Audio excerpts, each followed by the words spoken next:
In AshWood's night, the shadows breathe, unseen by mortal sight. Three monsters rise where unconfessed sins feed on fading light. Yet mercy walks with wings of fire, offering souls a final choice to call upon the name of Jesus Christ, or heed the darkness and its voice.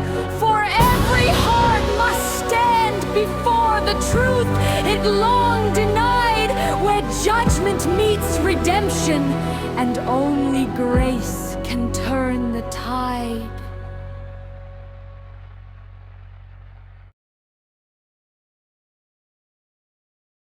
Prologue: The birth of AshWood.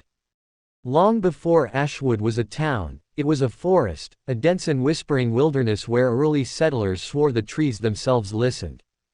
Travelers avoided the place unless necessity forced their steps. Animals strayed around it rather than through it. Even the wind changed its course when it neared the great black pines. But the settlers who first built homes at the forest's edge believed that if they prayed, if they worked hard, if they honored God, they could tame anything. So they named the place AshWood, hoping to turn ashes into life. For a time, the town grew. A church rose in the center. A schoolhouse followed. People married, planted gardens, and lived with hope. Yet the forest watched. One cold autumn, a grief settled over the town that no one could describe. Cattle were found drained of life. Children woke screaming from dreams of hollow-eyed figures calling their names. Men whispered that they felt followed, even when walking alone in daylight. The pastor warned from the pulpit that sin was rooting itself deep among them. He pleaded with the town to return to righteousness, reading with trembling voice.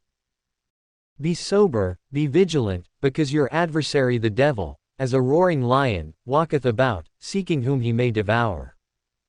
1 Peter chapter 5 verse 8. Few listened. One winter night, a terrible fire consumed the church. When the flames finally died, the smoke curled into the air in the shape of a twisting shadow that seemed almost alive. Some swore they heard it whisper. Others swore they saw it vanish toward the forest. The next morning, the pastor was gone. Families fled. Those who stayed behind rebuilt, pretending nothing had happened, pretending the shadows did not stretch a little too long, pretending the town did not feel colder, even in summer. AshWood survived, but it did not heal. Deep in the forest, something ancient stirred, feeding on secrets, bitterness, rage, and unconfessed sin. And though generations passed, what the ancestors refused to face, their children inherited. Darkness waited, watched, and multiplied. Until the day it could not wait any longer. Introduction to the present day. AshWood now sits under a red-tinged sky no one can explain. Phones glitch, streetlights flicker, and every night the air grows heavier. People walk quickly, locking doors before sunset. They whisper that something prowls the streets. Three somethings. Creatures shaped by the very sins they feed on. The devourer. The whispering husk. The beast of dread. But the darkness has not come alone. Because on the night AshWood's fear reached its breaking point, another presence descended like the sound of wings through smoke. A hooded figure, radiant with a fierce and holy light, stepped into the heart of the town. Not to destroy it, but to offer mercy, one final time. A mercy spoken long ago, for God so loved the world, that he gave his only begotten Son, that whosoever believeth in him should not perish but have everlasting life. John chapter 3 verse 16.